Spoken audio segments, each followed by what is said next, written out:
Dia nampak biasa, tapi rasa dia luar biasa. DS Suria cakap jangan lupa singgah gerai tapai warisan di Kampung Bukit Kucing. So, jom kita rasa tapai dia. Let's go.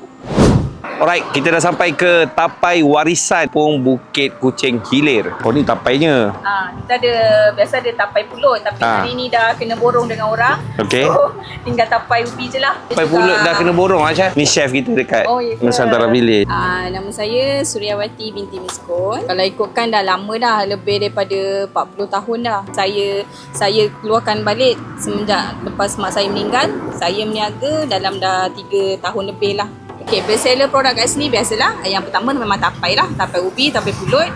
Yang paling killer kat sini, kita ada tapai goreng. Sebenarnya dessert orang Jawa. So, dia ada gabungan dia ada roti dia, dia ada sagu dia, sagu warna merah, warna hijau, santan dia. Ini lain macam ni, kena cuba rasa. Ada tapai, ada juga jelly kelapa, sejuk ni. Dan juga ada tapai ubi. So, korang kena datang ke tapai warisan.